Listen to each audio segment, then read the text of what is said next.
Malam itu sekitar pukul 22. Seperti biasa Fitri menyiapkan makan malam untuk suaminya, Zulkifli. Lalu ia menghampiri sang suami di bantaran sungai di Jalan Tariganter 1 RT 8 Kelurahan Guntung. Fitri memanggil suaminya dari belakang rumah rekan Zulkifli tempat perahunya bersandar. Setelah itu Fitri bergegas kembali ke rumah. Namun seketika ia diterkam oleh seekor buaya yang diduga Rizka. Berikut cerita dari Fitri. Ditarik jatuh ke sungai, dan saya tuh masih sadar, saya ini penasaran apa yang gigit kan. Ya saya mau seperti ini ke bawah, ternyata buaya. Dan buaya itu saya lihat giginya itu penuh, taringnya di tengah itu segini. Dan buaya itu ada kuning-kuningnya. Zulkifli yang pada saat itu bersama dua orang temannya masih berada di atas perahu menyaksikan kejadian itu. Suami Fitri, Zulkifli mengira kalau istrinya saat itu hanya terjatuh akibat terpeleset dari pekerangan rumah temannya yang terbuat dari papan. Dengan spontan teman Zulkifli memberitahukan kepada Zulkifli kalau istrinya terjatuh ke sungai. Pas saya peluk dia begini, itu masih badan sekitar ini saya peluk. Saya belum tahu bahwa ada buaya ini di bawahnya.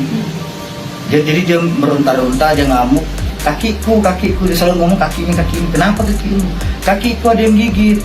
Situ saya lepas pegangan saya. Pas saya rangkul lagi dia begini, saya ambil kakinya. Sudah mulut buaya saya pegang begini. Pas mulut buaya sama taring-taring saya pegang. Meski sang buaya masih menggigit kaki sang istri, Zulkifli berusaha sekuat tenaga untuk membawa sang istri ke permukaan air sungai. Namun keadaan bertambah buruk setelah kaki kiri dan tangan kiri Zulkifli juga digigit oleh sang predator. Zulkifli masih beruntung karena gigitan buaya tidak terlalu dalam sehingga ia tidak terluka terlalu parah. Merasa tak mampu menghadapi buaya itu sendiri, Jadi saya teriak, Bir, bu, tolong bu bilang, buaya, apa? Dia bilang, buaya tolong bu bilang, gini pun nggak jatuh bu bilang, disambar buaya dia. hingga dua teman Zulkifli pun terjun ke sungai untuk menolong suami istri itu dengan memukul badan dan moncong buaya. Hingga akhirnya gigitan buaya pun terlepas. Namun semua belum berakhir. Tiba-tiba kaki Fitri kembali digigit oleh buaya itu.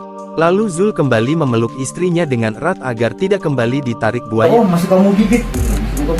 Peluk lagi dia. Itu belum datang bantuan warga-warga. Ya, sudah ada teman saya itu bantu mukul itu. Kalau warga Mbak itu berkumpul. Warga itu banyak ngumpul, tapi itu banyak.